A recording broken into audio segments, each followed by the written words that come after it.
Good afternoon. Welcome to Midday Live from the News Hub here at Adesawe, Kanda, Accra. My name is Grace Hamwa Asari. We're also live on DSTV channel 279. Coming up in the bulletin. 126 communities in 22 districts across the country declared open defecation free within 1 year.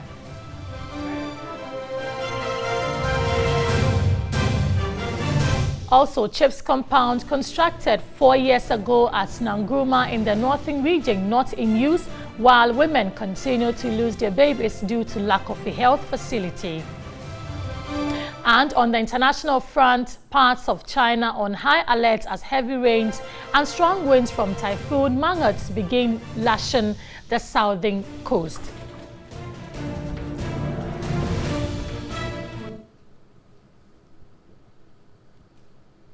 Many thanks for joining us. You can join us on our various social media platforms, Facebook, Instagram, and Twitter. Let's go to our first story now. 126 communities in 22 districts across the country have been declared open defecation free within 1 year. World Vision has also provided 445 boreholes to the districts in 3 years. The practice of open defecation has been a challenge metropolitan, municipal and district assemblies have been battling over the years to address. This practice is prevalent in rural communities. Attempts by district authorities to compel landlords to provide toilet facilities in their homes have not yielded much results. A study conducted by World Vision shows that only 15% of Ghana's population has access to improved sanitation. 19% of the population practice open defecation, while 59% of Ghana's population share latrines. The study further indicates that about 3.5 million people lack access to safe drinking water from an improved source, and only 24% of households have a designated hand-washing facility. But intervention by the World Vision in some districts is, however, changing the story. For instance, between October 2016 and September 2017, World Vision declared 126 communities open defecation free after they met all the sanitary practices, including the provision of domestic latrines.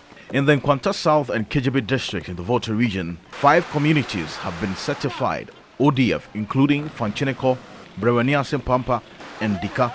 Officials from World Vision took a team of media personnel on a visit to some communities to ascertain the success stories. The team first visited the Pampa community, where some residents who have benefited from the intervention shared their experiences. Before, our area was dirty, but now as we get free defecation, now our environment here is now clean. You had 2001. So you are Munkwani, your toilet. And now, me fancy few do come in some World Vision for the wine. So sending in a Yaji.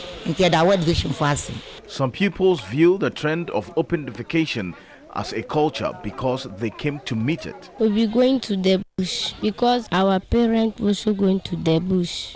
World Vision, in a bid to ensure holistic sanitary practice, also provided latrines and boreholes to Banda CHIPS compound and the Dika community.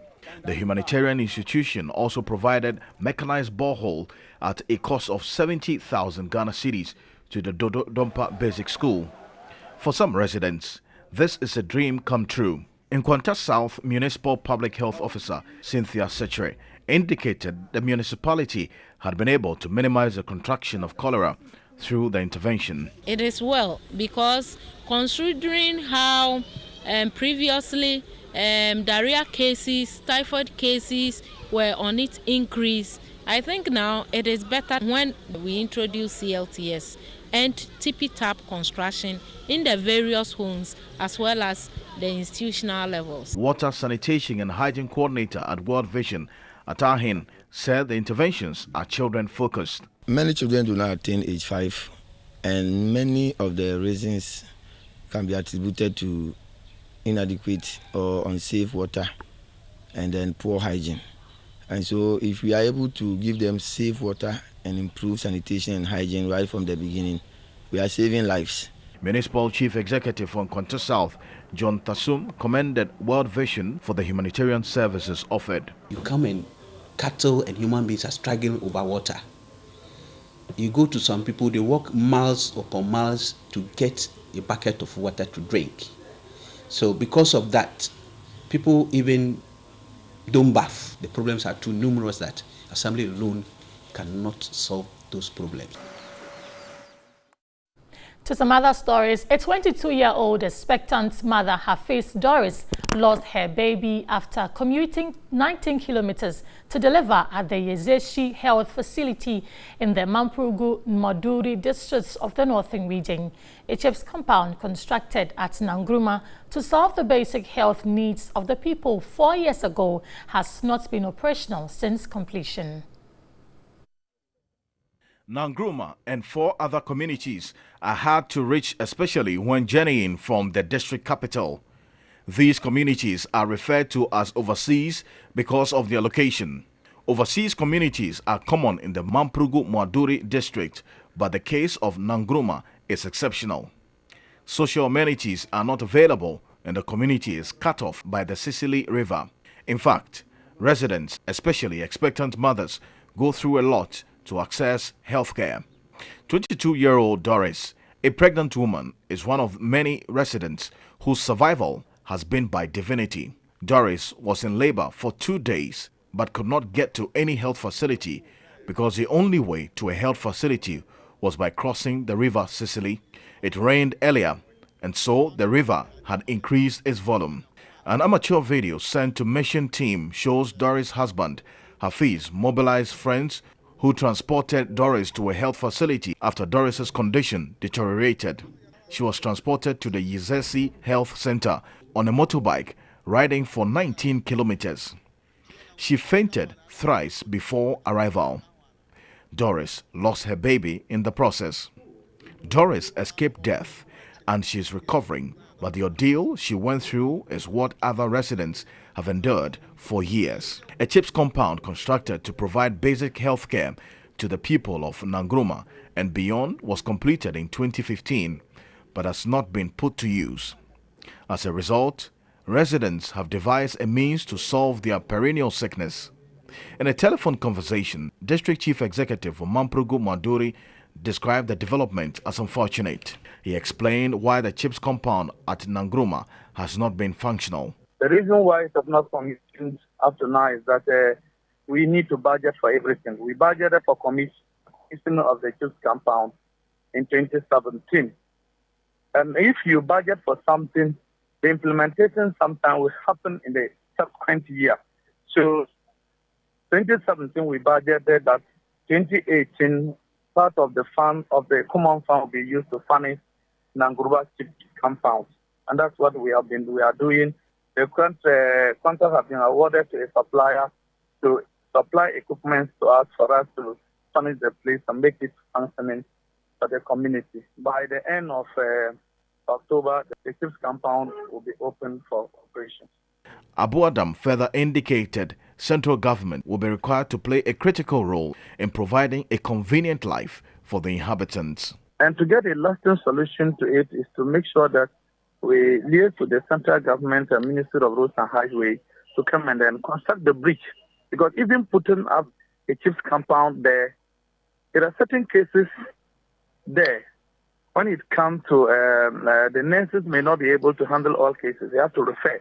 So even if we provide the equipment, still we have to work with the necessary authorities to bridge that stream so that even dry rainy season, when cases are beyond the control of the nurse over there, they can refer to Walawale or Fembisi. Authorities must act swiftly to save people at Nangruma and its adjoining communities. Let's stay a while longer around this area because expectant mothers at Latinkpa and Kadani in the East Gonja municipality do not attend antenatal clinic. Stanley Niblewu reports a CHIPS compound to serve the primary needs of the people. It's now a shelter for goats 3 years after completion. Latinkpa and Kedeni are 2 rural communities located 18 kilometers from Salga, the East Gonja municipal capital. The ancient communities are not developed and poverty is high. Both communities have had their population reduced over the years due to intense hardship there. Healthcare, for instance, is not easily accessed because a CHIPS compound to solve the basic health needs of the people has been abandoned after completion 4 years ago. The building, which is developing serious defects, also serves as shelter for goats. The East Gonja Municipal Assembly has failed to put the structure to use. I followed to the assembly as the assemblyman to inquire why the facility is still like that, and I've not had any reason for that. So it's affecting us actually. The assemblyman narrates the ordeal residents go through when they fall sick.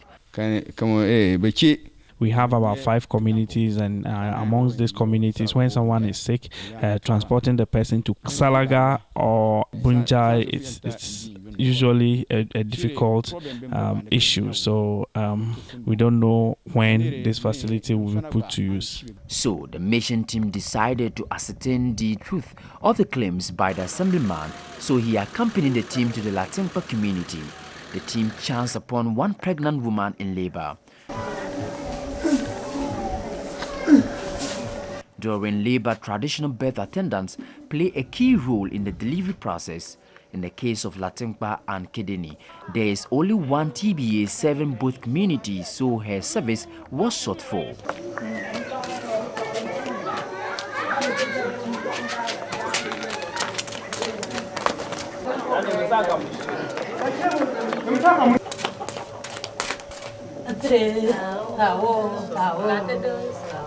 In this part of the country, traditional birth attendants are highly respected because of their role in the community.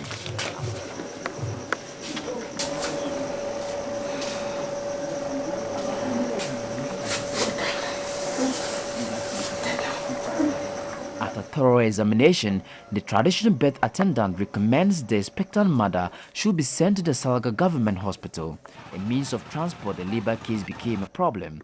Later, some neighbors intervened.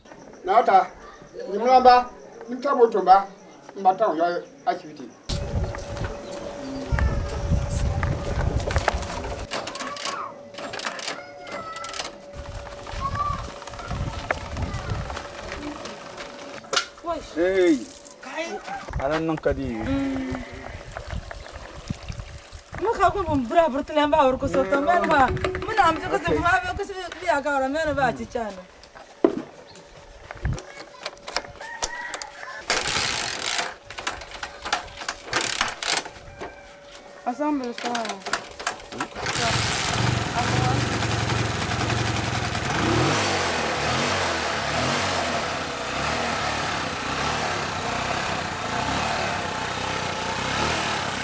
All is set for the pregnant woman to go for safe delivery at a better facility. As usual, traditional birth attendant accompanies the woman on the motorbike.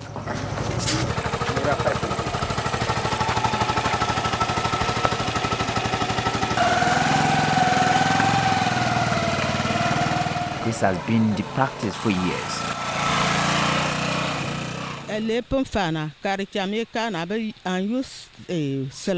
As a traditional birth attendant, I can't travel anywhere because I am the only one in this community. When they inform me that this woman is pregnant, I have to always visit the woman to check on her and know how she's doing.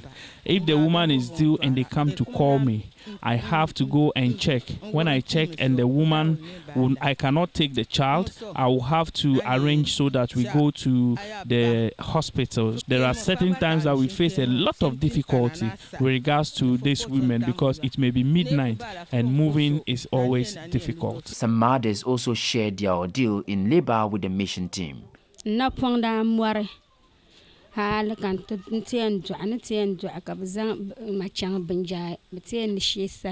When I was pregnant, my legs got swollen and I had to be transported to Salaga Hospital for delivery. Some of us don't have motorbikes. We'll have to go and beg, and sometimes you even beg, you don't get. So it's a worry to us. What we are pleading for is for them to come and complete our clinic. When that is done, it will lessen our burden.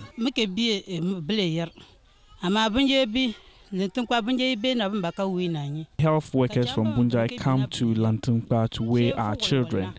Anytime they come, they make sure that they cover the entire community and other surrounding communities. However, if they don't come, that is where the challenge is.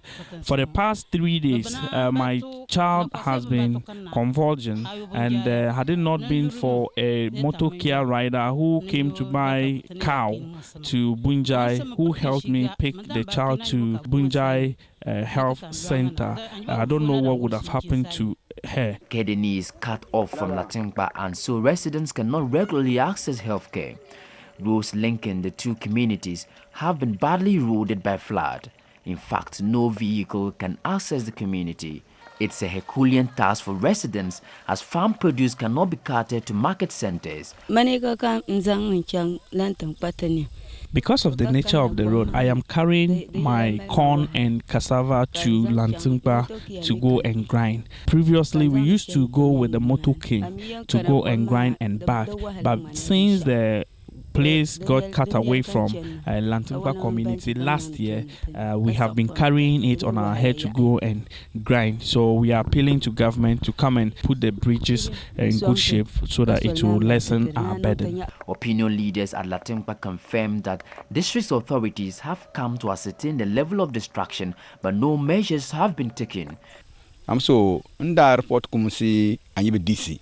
Last year, when it rained heavily around this area, the whole place was covered with water. So the next community from here is Kidengi. Kidengi is a business center where people go there to buy cattle. And now that the place has been cut away from Lantumpa and Bunjai, people cannot cross and go. So it is affecting them. I've reported the issue to the DC. He came here himself to take pictures of the place. The MP also came. He took pictures of the place, but still we are not seeing anything. The only thing they told me is that they are going to inform World Bank and government to come and support us. Since then, the situation has remained the same. The municipal chief executive was not at post when the mission team visited his office. Residents want the chief's compound be put to use to minimize the difficulties inhabitants go through to access health care.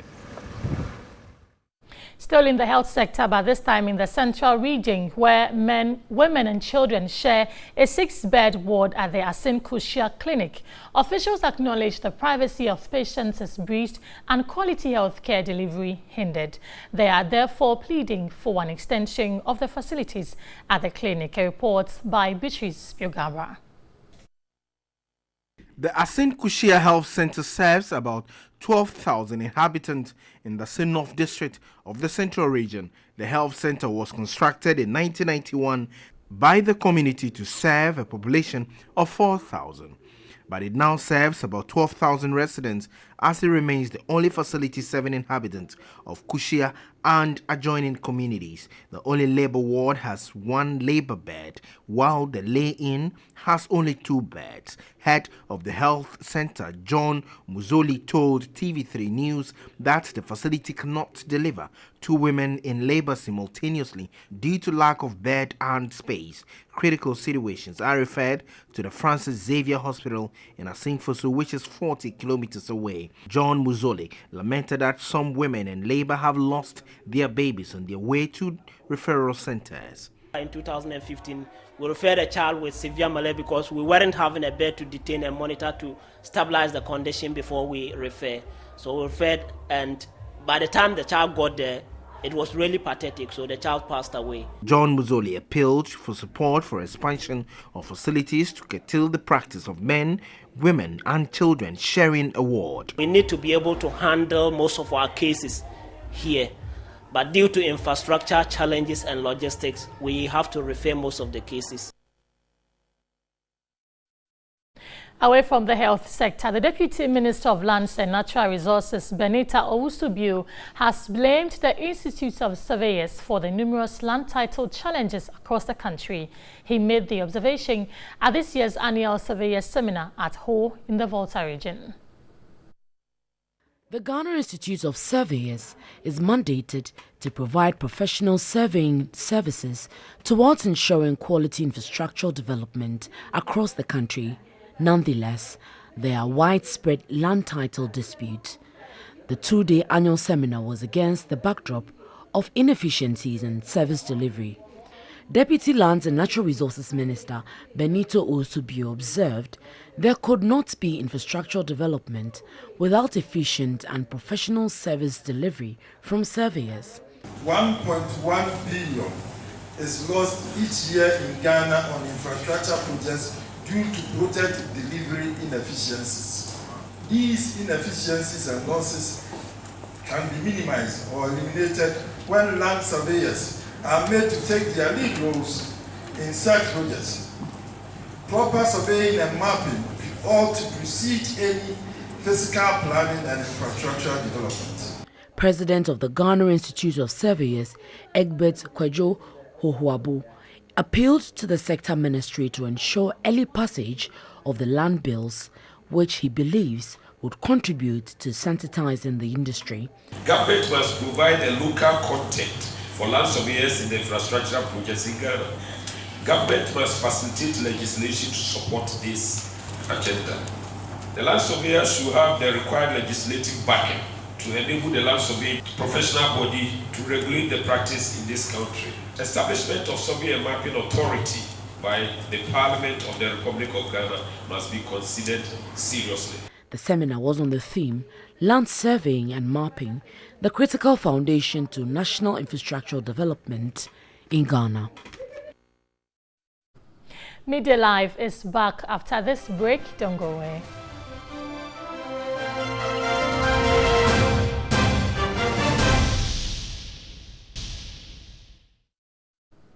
Welcome back. You're still watching Midday Live on TV3, also live on DSTV channel 279. Now, Ghana and Mexico have initiated a high-level technical committee conversation for bilateral cooperation in aviation, tourism, trade and agriculture. The two countries are expected to sign a memorandum of understanding before the end of December this year towards the attainment of the Ghana Beyond Aid agenda. Ghana and Mexico established diplomatic relations on August 18, 1961, leading to the opening of embassies in both countries. Ghana later closed its embassy in Mexico City in 1972, and this led to the reciprocal closure of the Mexican embassy in Accra in 1980. It was not until 2015 that Mexican reopened its embassy in Ghana, with Maria de Los Angeles Aguirre as its first ambassador to Ghana. Since then, Maria has been working hard to deepen bilateral relations between the two countries, and her focus has been on aviation, trade, tourism and agriculture. So what we are trying is to push forward that in the near future our countries can be directly linked and connect once we have this new airport, and that has stopped us to get maybe to be the fourth or the third world destination for tourism. There has already been some meetings and visits between both countries on various levels in the past. Maria de Los Angeles Arola Aguirre's meeting with the new aviation minister is therefore a feather in the cap. And with this instrument, we can start negotiations. Hopefully, we can get to sign them this year. And that is my proposal for this. Ghana's aviation minister, Joseph Kofi Adda, welcomed the initiative from his Mexican counterpart. We can learn from you, being one of the leading countries on the tourism side. Aviation industry is the one that opens up the way for the tourism side. We're hoping to promote that extensively. It doesn't really involve saying much. Yes. That to say Ghana is open to receive you, not just to Ghana alone, but to the West African sub-region. The Deputy Aviation Minister and MP for Takoradi, Kwabena Ochiridako, has been explaining what the initiative means for Ghana's developmental agenda. When it comes to tourism, Dialama 13 in terms of tourist arrivals, we believe that we should be able to connect. More so when the President has clearly defined that Ghana wants to go beyond aid. And the Mexicans believe that is the way to go. And the only way we can do so is through trade. And basically, this is what we've tried to do.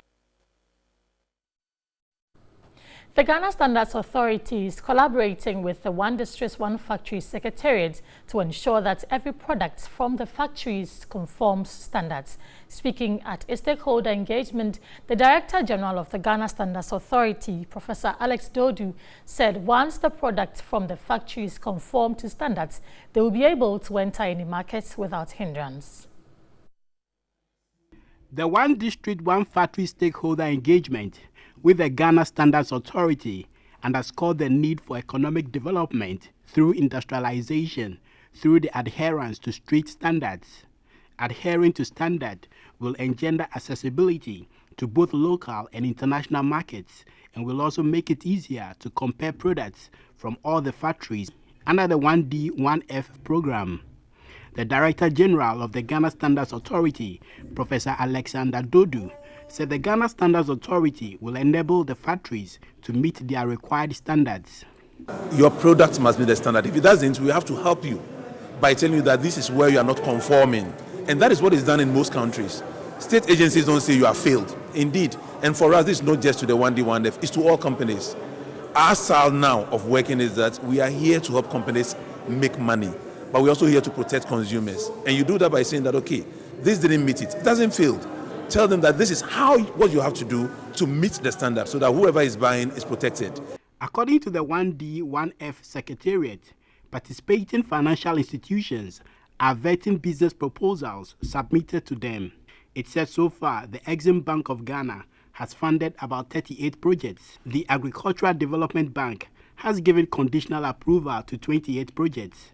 The GCB Bank, 5, and the Universal Merchant Bank and the Standard Chartered Bank have funded 1 project each. That's and when His Excellency the President make the time, I think that we will go around some of them and commission them. Key actors in the education sector want government to fully take over the Complementary Basic Education Program, CBE. The initiative by USAID and other development partners seek to ensure children in deprived communities have access to education. Close to 300,000 children have benefited from the program in the last 5 years. The Complementary Basic Education, CBE, is an accelerated learning program providing literacy and numeracy classes in the mother tongue to out-of-school children between the ages of 8 and 14. It is in line with Goal 4 of the Sustainable Development Goals, which seeks to ensure inclusive and equitable quality education and promote lifelong learning opportunities for all. In Ghana, the 5-year development program was run with funding from DFID, USAID and Crown agents as a management unit from 2013 to 2018. The program has been implemented in 5 regions. Issues that have emerged, one is that we still have children that are out of school, and government would still have to find a way of making sure that we provide a second chance to these children that are out of school. At a workshop in Accra, Principal Development Consultant Dr. Leslie Casely-Hayford noted that CBE is extremely important in poor communities where there are no schools. She stressed the need for key actors in the sector to implement the program on a sustainable basis to improve learning outcomes. A lot of the parents in the CBE program are under the poverty line, so that they should be also targeted with some of the social protection programs like LEAP and also other types of programs such as free school uniforms and support on the National Health Insurance Scheme. The CBE program adopts flexible learning approaches over a 9-month period to support parents and persons who could not afford to be educated. Still on education, the Sector Minister, Dr. Matthew Opoku-Prempeh, says the success of the government-free senior high school policy hinges on the promotion of high standards in basic education. He has therefore reaffirmed commitment to improving basic education in the country. The Minister of Education, who is also the Member of Parliament for Menchia South, has been distributing educational materials to some basic schools in his constituency. 16 schools in the area received teaching and learning materials to promote education at the lower level. Dr. Opoku Prempeh assured of government's commitment towards the development of basic schools. We need a next generation of Ghanaians well educated to compete in the global arena. And for us, donating books or reading fits into a lot of government policies and my own understanding. You cannot be a good citizen without being literate. You cannot help in the economic development without being able to read and write or count. So this one is to support the kids in the various schools, 14 schools in all, to the essential books that they are supposed to read. The Kumasi Metro Director of Education, Matausu Ajiman, expressed gratitude for the support. There could not have been any better moment for these learning materials to be presented by the Honorable MP to our peoples than this era, where the introduction of free senior high school policy by the government of the day has given every child at the basic level the opportunity to attain secondary education. Meanwhile, the Menchia South MP has handed over an ultra-modern borehole facility to serve the water needs of 5,000 residents of Ashtown downtown. The area has experienced water problems for the past 4 years. Dr. Opoku Prempeh says residents will access the water at no charge. We hope that everybody with strength to pump. If you are thirsty, you are strong for water, you can come here and pump water for free. As a community, donating it to the community. Nobody should claim it as his, but people should look after it for the benefit of the community. The Assemblyman for Menchia electoral area, Pisa Owusu Bedu, was elated at the intervention to solve the perennial water problem. This is going to help the people, especially during this time where the contractors are going to construct interchange around Swami Runabout. You know, all the sources of water in Kumasi depend on that area. You find it difficult. So this water will help people, especially the community around this area, to get water to drink. The Ghana Muslim Mission Fellowship has stressed the need for more Muslim women to be empowered through education. This would enable them to become advocates for human rights, gender-based and development issues within their communities. The Ghana Muslim Mission is a religious organization which seeks to foster peace and unity among Muslim and other religions. At this 5th Muslim Women Conference to commemorate the 10th anniversary of Standpoint, a local television program in Accra, educationist Hajia Fati Suleimana stressed the need for Muslim communities to intensify the campaign against child marriage in the country. If you have parents who are ignorant, the best to do is to educate them to appreciate that whatever they were doing as far as their daughters are concerned is not what Islam says. And you try to see in whichever way you can help them to understand and then help to redeem these girls from whatever situation they have been put in. She noted that empowering more Muslim women would enable them to lead change and contribute to socio-economic development. The fact that you are empowered means that you are expected to influence society in a more positive way. And so whatever rights Allah gave to women, it puts those rights put her in a place of responsibility. And the moment you are placed in a place of responsibility, it means you have a task assignment to perform. Host of the Standpoint, Ohineyeri Gifty Auntie, also entreated women to add value to themselves to enable them to participate fully in the public space. Other speakers.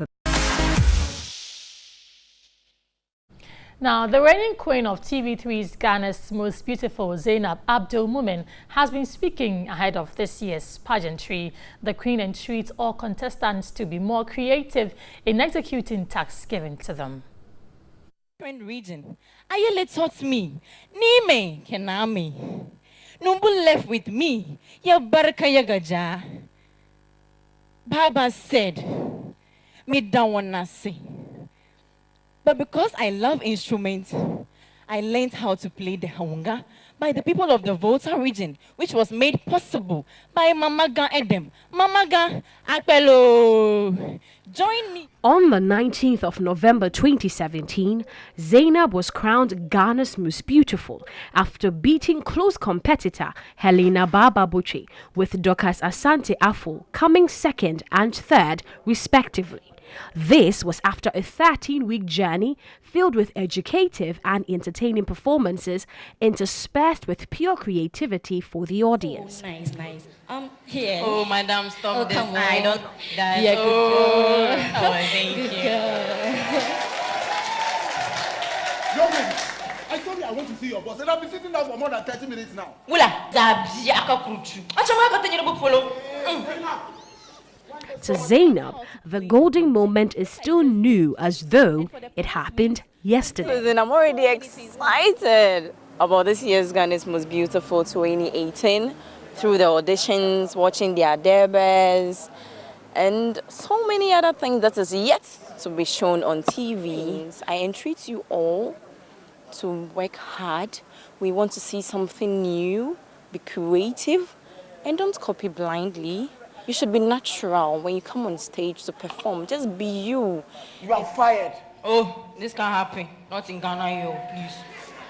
Oh, are there locks in your ears? I said you are fired, and I mean it.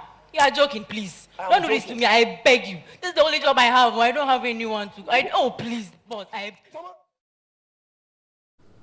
Now, fast-rising rapper Don Ichi wants top Ghanaian musicians to walk their talk when they promise to support upcoming talents. The gifted rapper says most A-list musicians make open proposals to support budding talents, but in reality, they are empty promises. He spoke to Osu Rai.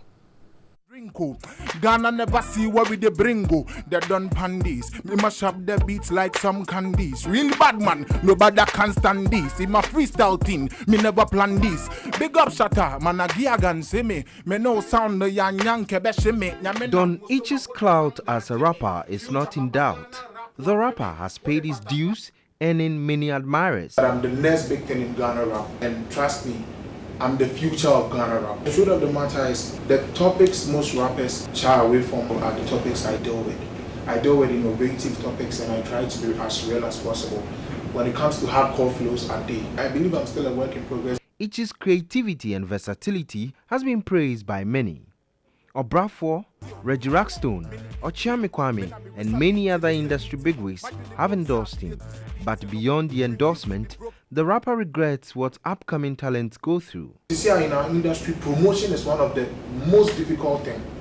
You understand? Our Ghanaian music industry promotion is very, very difficult. According to the spirited rapper, promises to support them are often unfulfilled. He listed Yapunu, Shatawale and Stonebwoy as exceptions. Don Ichi regretted that top Ghanaian rappers have done very little in giving back to rap. We are not united. When you try to get to them for a feature, it becomes an issue. What do they tell you? Oh, I will get back to you, make you know where you go hear from me. You give up along the line because it discourages me in a way. Okay, yeah, then the action follows. Then people know, especially this guy said this guy's good. No, my you. You understand? Some artists are doing some for others, like Sapode, he does it for the upcoming ones and all that. But it's not enough. They've been underground before, so they know the hustle. The likes of Sarkodie, Payday, the big boys up there. Like I'm mentioning Sarkodie because he always talks about his hustle. He knows how it feels down here. Now, time to put Don Ichi's creativity to test. Don Ichi, I'm going to put you to test. We have celebrated you some. Send your elective mass there. But we just want to test your creativity. This is TV3. Let's see what you can do with this. 2, 3, 1, we go. Okay, cool. Open news, Papa. Open the dance. Media General TV3 na me come for. Natalie Ford. What's up, bright amfo? Unti wudia wudia na mkwanso. Wendy Lai wudia ni bahi. Johnny Hughes with exclusive news. Concept alright. Wow. But also a guy.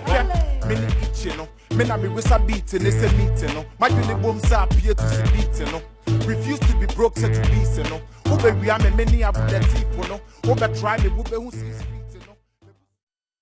Let's do some other stories now, and all is set for the grand launch of the 2018 Ghana's Most Beautiful. The venue, the Takoradi Jubilee Park, looks all ready to host the all-important event, tipped to assemble cultures and traditions from all parts of Ghana. Judges, regional ambassadors and wannabe queens will be officially introduced to Ghanaians today. Stand by as the poised contestants prepare to thrill, inform, inspire and impart cultural knowledge from their regions. You don't want to miss out on this. Stay with us and we're going to give you all that you need to know about GNB 2018. But that's how we end this edition of Midday Live on TV3. Came to you from our studios here at the News Hub, Kanda, Accra, and also live on DSTV channel 279.